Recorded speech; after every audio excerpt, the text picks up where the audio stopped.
Alors, l'écoutez Moharan, Torah 65. Vayomer Boaz el Ruth, Halosh Shamad Biti. Boaz il a dit à Ruth, n'est-ce pas que tu as entendu ma fille? Al telchi lilkot besadeh acher. Ne va pas glaner dans un autre champ. Vegam lo ta'avori misé. Et aussi ne t'écarte pas de celui-ci, etc. Enaïr basadeh asher iktzorun. Ve'alarta acharehen. Et voilà que tu verras le champ qu'ils vont glaner, qu'ils vont entretenir, après qu'ils auront fini de récolter. Alors toi tu marcheras après eux et tu prendras ce qu'ils n'ont pas récolté. Comme c'est marqué dans la Torah, la mitzvah de la PA. Comprenez que les pauvres, on leur donnait une partie, que ceux qu'on n'avait pas récolté, à la place que nous-mêmes on le récolte, c'était les pauvres qui le récoltaient.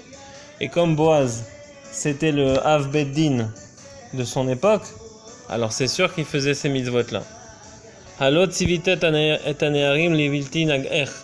N'est-ce pas que j'ai commandé à mes employés, à mes jeunes employés, de ne pas te toucher? Vetsamit, et si tu as soif, ve'alarta el akelim ve'shatit. Tu iras à l'akelim, vers les récipients, vers le puits, et tu boiras de ce que mes jeunes employés auront puisé.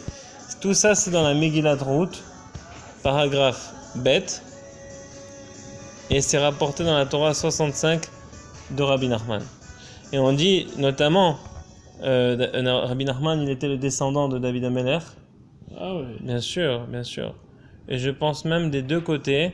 Oui, du côté de son père, d'accord, par Rabbi Nachman Orodenka, et du côté de sa mère, par le Baal Shem Tov. Donc il était descendant des deux côtés. Et on sait très bien que c'est Ruth qui était l'ancêtre de David Ameler. Elle était son arrière-grand-mère. Ouais.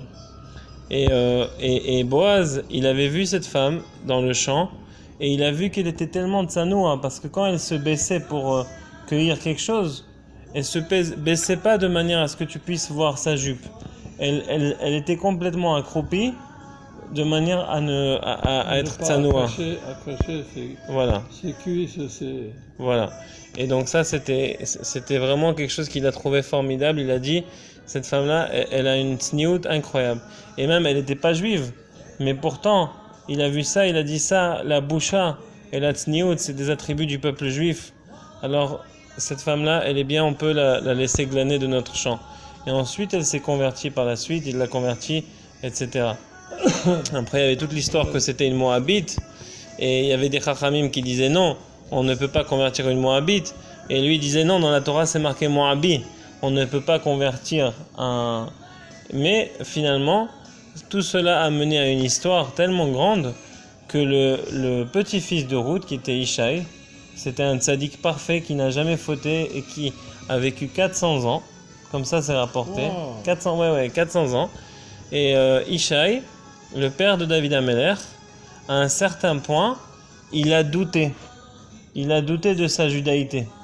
Parce qu'il a dit, peut-être que mon grand-père, c'était un Av Beddin, c'était le chef du tribunal rabbinique. Mais il y avait d'autres tribunaux rabbiniques aussi. Et les Chachamim, ils ont dit non, on n'a pas le droit de convertir une Moabite. Et lui, c'était, même si c'était le Gadolador, il était quand même, entre guillemets, minoritaire. Alors son petit-fils, ou bien minoritaire, ou bien disons tout simplement qu'il était une opinion, il y avait des opinions différentes. Alors son petit-fils Ishaï, qui était un tzaddik parfait, qui ne voulait pas fauter, après avoir eu 6 enfants déjà, avec sa femme, il a dit, il faut que je me sépare de ma femme. Pourquoi? Parce que peut-être que je ne suis pas juif. Et bon, ma femme elle est juive, ça je le sais. Mais moi peut-être je le suis pas. Et si je le suis pas, j'ai pas le droit de continuer à vivre avec ma femme. Alors il s'est séparé d'elle. De par le doute que peut-être que lui-même n'était pas juif. Et ensuite... Attends. De quoi? L'histoire de David Ameller. Donc, pour continuer, alors finalement, comme le père de David Ameller, Ishaï, il doutait de sa judaïté, il a dit, moi, je ne peux pas continuer à vivre avec ma femme. Donc, qu'est-ce qu'il a fait? Il a dit, de manière à continuer à avoir une descendance juive, de manière permise, qu'est-ce que je vais faire? Je vais prendre la servante de ma femme, parce que dans la halakha, une servante, même une goya, on parle précisément d'une goya, une non-juive. Une servante non-juive, si elle appartient à une juive, alors à ce moment-là, automatiquement, elle a le statut de Shifra Knaanite.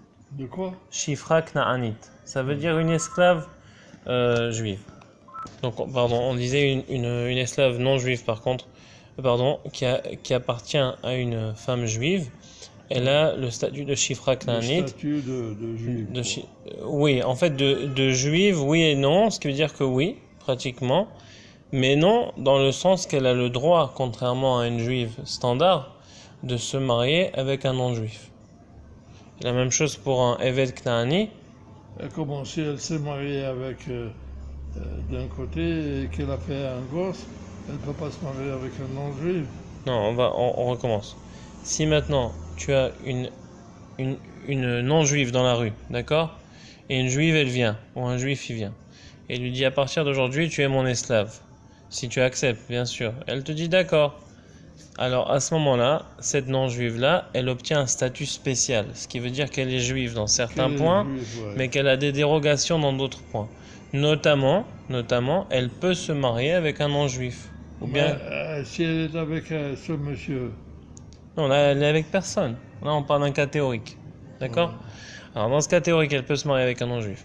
Et dans le cas où est-ce qu'elle se marie avec un non-juif, l'enfant de cette union sera juif. Parce que l'enfant d'une Shifra Knaanite, il est juif. Donc ça, c'est la manière de permettre, notamment un mamzer, parce qu'il faut noter que cette femme-là, elle a le droit de se marier aussi avec un mamzer. C'est le seul cas de figure où est-ce que le mamzer juif peut se marier, c'est précisément avec une Shifra Knaanite. Et donc ensuite, il va réparer par là sa descendance, puisque sa descendance sera juive normalement. Et voilà. Donc maintenant, c'est ce qu'il a fait. Ça c'est un peu exagéré. Ils font ce qu'ils veulent de la loi. Non, pas du tout. C'est ce que c'est. Non, pas du tout. Chas v'shalom. De dire une chose pareille, c'est ce qui a été transmis par Hachem à Moshe. C'est ce qui a été transmis dans la Torah orale.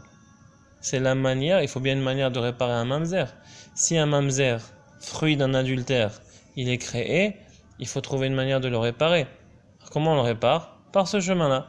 Donc lui, le père de David Ameler, qui était Ishaï, il était tellement humble qu'il s'est remis lui-même en question. Il a dit, si dans la Torah, c'est marqué qu'une Moabite, que Moabi ne peut pas se convertir, alors peut-être que mon grand-père s'est trompé et que ma grand-mère à moi, Ruth, n'était pas vraiment convertie. Et conséquemment, moi je suis pas juif et conséquemment, il faut que je trouve une manière de réparer ma descendance. Oui, il remonte très loin. Mais voilà. Donc ensuite, il a parlé à la servante de sa femme, qui était justement une Shifra Knaanite, donc une Shifra non juive, qui était devenue juive par acquisition, disons ça comme ça. Et il a dit, tu sais quoi? Tu vas venir me voir cette nuit dans ma tente, dans ma maison, et on va avoir un enfant. Mais elle, comme elle était très mal à l'aise de cette situation, elle a dit, je peux pas faire une chose comme ça sans en parler à ma maîtresse. Donc elle est partie parler à la mère de David Ameler, en tout cas la femme de Ishaï, et elle lui a dit, écoute, voilà ce que ton mari veut faire, qu'est-ce que je fais? Elle lui a dit, tu as bien fait de m'en parler, moi je vais aller à ta place. Ça veut dire que comme en fait à l'époque c'était très tsanoua et qu'ils voyaient même pas les visages, comme on voit avec l'histoire de Yaakov et Rachel, qu'elle a été changée pour Léa. L'histoire de Ruth aussi. Ouais, exactement. Il était tellement tsanoua que c'est la mère, donc c'est sa femme en réalité qui est venue ce soir-là à la place de sa servante, et lui il n'en a rien su, parce qu'il la voyait même pas, tellement ils étaient tsanoua. Et puis ensuite le lendemain, matin, bon voilà, elle était déjà plus là comme d'habitude, et comme c'était la coutume, et voilà, il s'en est pas rendu compte. Mais quand il a vu que sa femme elle était enceinte après quelques mois, il a dit, oh là là, ma femme m'a trompé, Parce que, bon, même si j'ai un doute sur ma judaïté, ça n'empêche pas qu'on est quand même mariés. Et elle, voilà, elle est enceinte. Mais moi, je suis pas parti avec elle. Lui, il croyait être parti avec sa servante. Alors il a dit, il y a un problème. Et quand sa femme, elle a accouché, c'était David Ameller qu'elle a accouché. Mais lui, il croyait qu'elle l'avait trompé. Donc il croyait que son fils était un mamzer. Et là, je viens de penser à un chidouche. C'est marqué à Choshet Baksherim. Il est lui-même et ensuite il subit une certaine souffrance. Et dans ce cas-là, je m'aperçois d'une chose. Comme Ishaï, il a douté de son grand-père, alors là, entre guillemets, il a souffert pendant 30 ans de penser que son fils c'était un mamzer. Et peut-être même plus, parce que je sais pas si... Non, quoique quand David Amelech avait 30 ans et Shmuel est venu le voir, alors là, il lui a dit, écoute, moi je veux voir, Hachem m'a dit que c'est parmi tes enfants que se trouve le roi, le Mashiach. Le Mashiach, ça veut dire le roi oint. Et ensuite, il a regardé tous ses enfants et il a dit non, c'est pas celui-là, c'est pas celui-là, c'est pas celui-là, jusqu'au 6e, c'est pas celui-là. Eh ben, Ishaï, il a répondu, eh ben, moi j'en ai pas d'autres. Parce qu'il avait la honte, il n'allait pas lui présenter ce qu'il pensait être un mamzer. Il a dit non, non, non, non, non. Akadosh Baruch Hu, il a dit c'est pas cela, c'est obligé que tu aies un autre fils. Il a dit ah, tu parles de celui-là, le Rovi. Il a dit, lui, il mangeait même pas avec eux à table. Il était expatrié à quelques kilomètres et c'est lui qui gérait le troupeau de son père. Il mangeait tout seul. Toute la journée, il parlait avec Hachem et c'est devenu un grand sadique comme ça. À un tel point que quand Shmuel Hanavi est parti voir David Ameller, il lui a dit, écoute fils, Hachem m'a dit que c'est toi le roi. Eh ben, c'est marqué dans la Gemara que Lo Gava Libo, le cœur de David Ameller ne s'est même pas soulevé. Et à ce moment-là, Baruch Hashem, il a été oint, mais c'était pas encore au-dessus parce que c'est marqué David Ameller Nimlar Bechashai.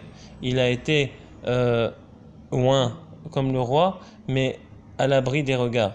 Donc personne ne savait sauf lui et sa famille, tu vois. Et ensuite, c'est pour ça qu'il y a eu toute l'histoire avec Shaoul, parce que Shaoul était encore roi au niveau... On voulait le tuer. Oui, par la suite. Mais Shaoul était encore roi en pratique. Mais en théorie, non. Il n'était plus le roi.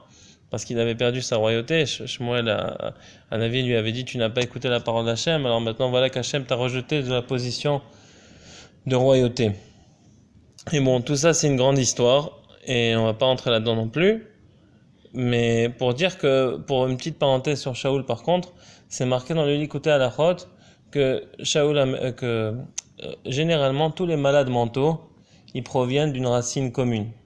C'est marqué dans les Sifrei Rabbi Nachman que soit qui proviennent du Pgam Abrit, qu'ils ont fait ils ont fait un problème dans le domaine sexuel, ou bien, et à ce moment-là, ça va assécher tout le jus du cerveau, parce que c'est marqué que le Brit, il contient le jus du cerveau.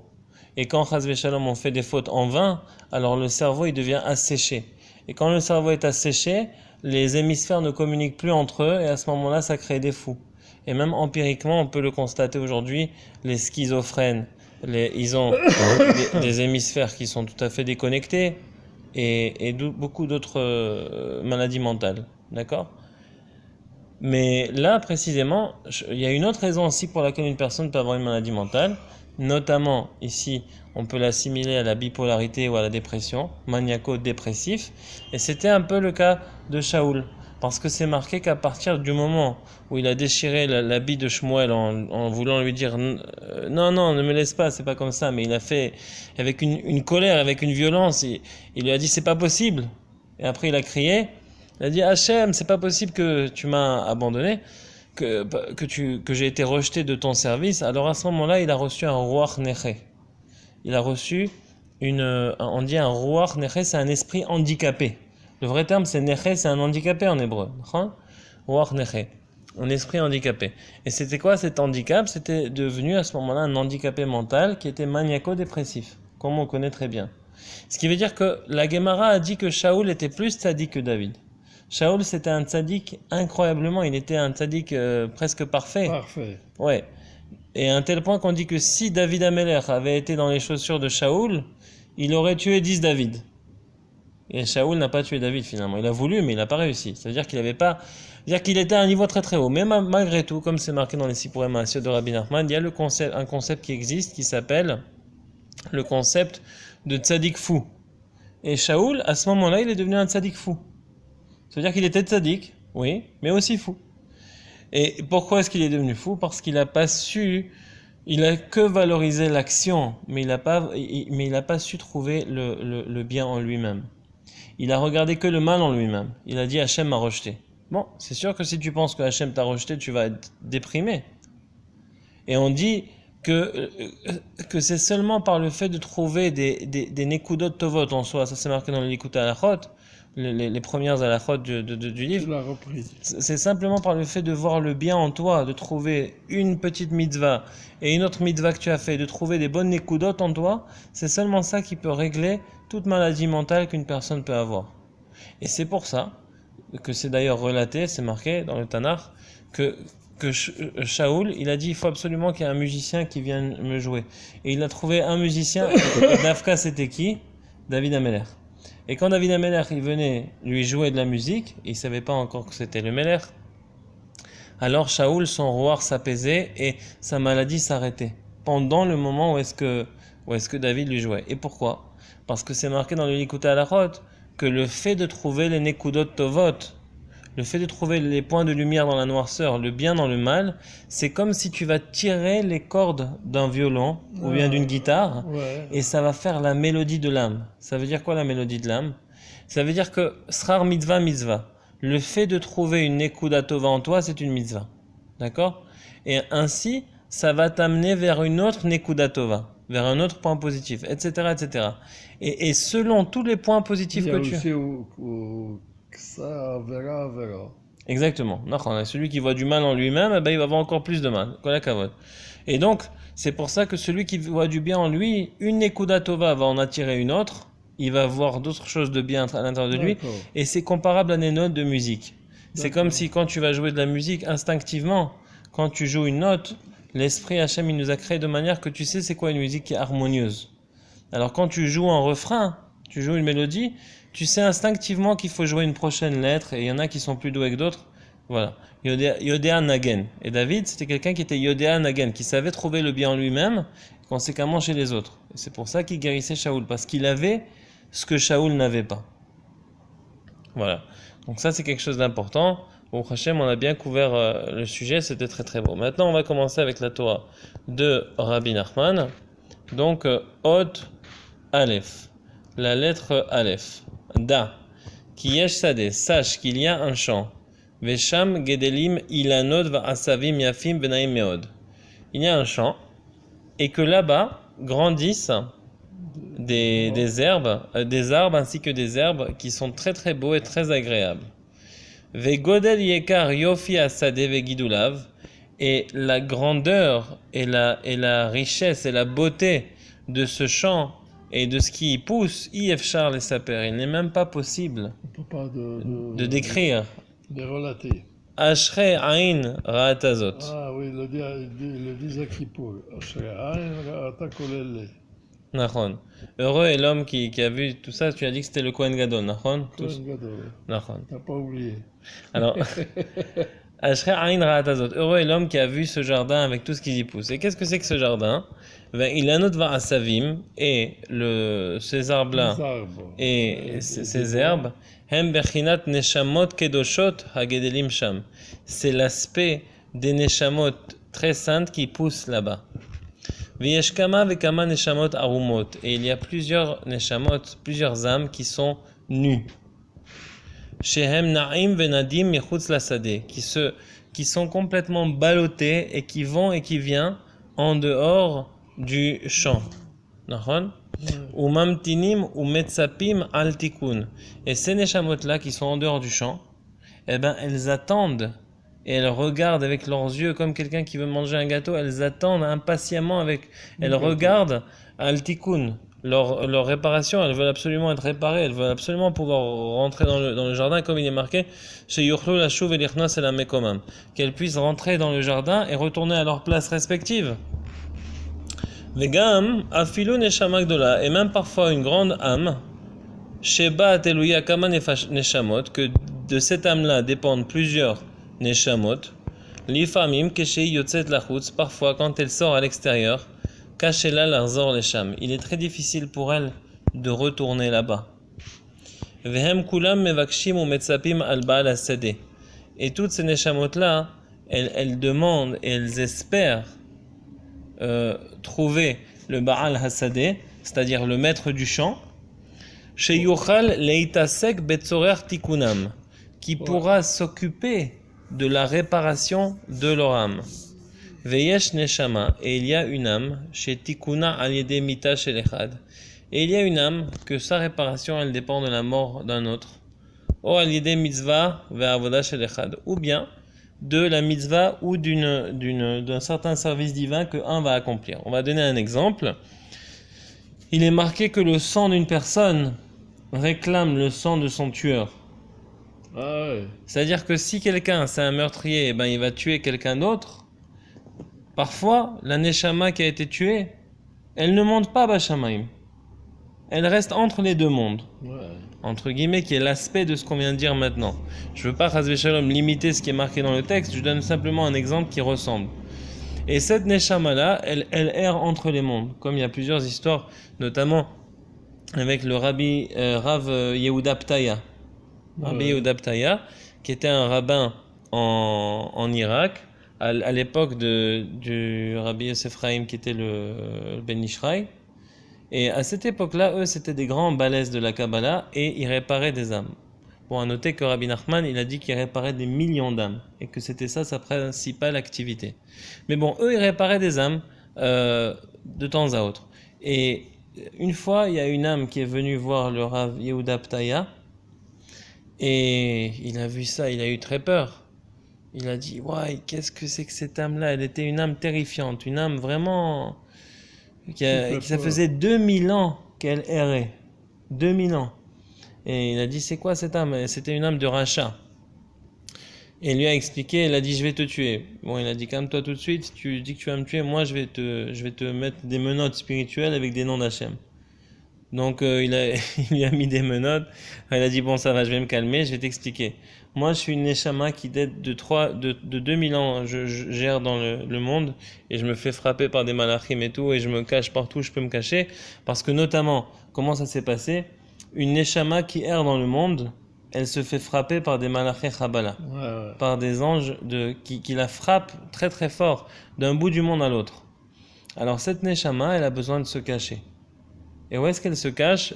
Parfois elle se cache dans des pierres, parfois elle se cache dans des endroits, et parfois elle a le mérite, parce qu'il faut aussi un mérite et toutes sortes de hashgacha pour qu'elle puisse mériter de s'incarner dans un fruit.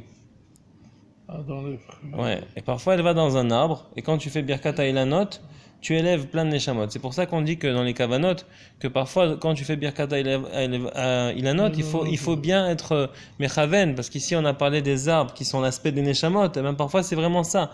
Dans un arbre, tu vas avoir des centaines de neshamot qui vont être rentrés dans le même arbre, dans chaque branche, et quand tu fais Birkat Ilanot, en Chodesh Nissan, ou Iyar, alors à ce moment-là, les neshamot, elles ont une réparation. Comme c'est marqué ici, O al-yede mitzvah avoda shel echad. Mais lui, notamment celui-là, il a tué le prophète Zecharia. Donc il errait dans les rues. Et aussi, donc il y a des neshamot parfois qui sont coincés, comme on a expliqué maintenant avec celle-ci. Et pourquoi j'ai dit qu'elles se coincent? Parce qu'elles se coincent dans les objets ou dans les fruits ou dans les arbres pour pouvoir éviter les coups des malachim. Parce qu'à partir du moment où elle a incarné un corps, elle ne peut plus se faire frapper par les malachim. Donc notamment là, elle avait incarné une petite fille. Et la petite fille, soudainement, elle avait une voix d'homme. Même aujourd'hui, ça existe. Ça s'appelle les dibukim. Et lui, il a réparé, il a fait un grand tikkun avec elle. Plusieurs nuits de suite, il a étudié la Torah avec elle dans la même maison, avec cette petite fille qui était possédée. Et après, Baruch Hashem, la Neshama a pu monter, il l'a réparé. C'est pour ça qu'il dit il y a des mitzvahs ou avodah shel echad. Et parfois, ça arrive que quelqu'un il a tué quelqu'un d'autre, et sa Neshama, elle va rester coincée dans le monde tant que lui, il n'est pas mort. Parce qu'il dit, moi, je peux pas monter Bashamaim, j'aurai jamais de tranquillité si lui, il n'est pas mort. Donc, la Neshama, elle erre, Et c'est pour ça que parfois, après, ça donne la place à tous les films d'horreur. Parce que parfois, tu vois que quelqu'un qui a tué quelqu'un, il sent une présence à côté de lui, parce que oui, effectivement, parfois, il y a une âme à côté de lui qui désire sa mort, parce qu'il dit, tu m'as tué, ben, je vais pas te lâcher. C'est comme un petit peu un fantôme, les trucs hantés, tu vois, qui va hanter la personne. C'est le terme qu'on utilise. Bon, alors là, on a expliqué, chez Tikuna, que sa réparation, elle est des mitas chez l'Echad, parce que là, elle aura une consolation, au moins il est mort. Ou à l'idée misva vavoda chez l'Echad, dans le cas où est-ce que celle-ci, elle a trouvé aucune réparation, à cause de ses propres fautes ou autres, alors là, c'est la mitzvah que quelqu'un d'autre va faire qui va la réparer. Une bracha, ou un tikkun, aussi, ou ça. Et tout ça, c'est les nistarot d'Hachem, et on connaît seulement quelques bribes. Ou mishirotze largor motnav ou leachnis atzmo liyot hu abal asadeh. Et ici, Rabbi Nachman te dit quelque chose de formidable. Et celui qui désire serrer sa ceinture, ou leachnis atzmo, et rentrer lui-même, liyot hu abal asadeh, pour devenir lui-même le maître du champ, tzarich liyot ish amud vetakif. Il faut qu'il soit un homme puissant et gibor, vegibor chayil, un homme vigoureux, vechacham et sage, vetzadik et qui soit un tzadik, un juste, gadol meod, un grand tzadik. Ki tzarich liot adam gadol umuflag bema'ala meod, parce qu'il faut être un homme d'un niveau spirituel très très élevé. ויש אחד שאינו יכול לגמור העניין כי אם מיתתו. Et il y en a un qui peut seulement être le Baal Hasadeh, qui peut seulement être le maître du champ par sa mort. Mais ça, c'est compliqué parce que ça veut dire que, en fait, il va mourir et de par sa mort, quand il dit l'igmor adavar, ça veut dire quoi? Maintenant, il y a plein de neshamot qui sont en dehors du champ, et quand celui-là, ce Baal Hasadeh, il va mourir, eh ben, boum, il va en faire entrer 100, 100 000, 200 000, ou voilà. Ou parfois 2 ou 3, ça dépend. Et ça, pourtant, il faut quand même être un grand tzaddik pour avoir ce mérite.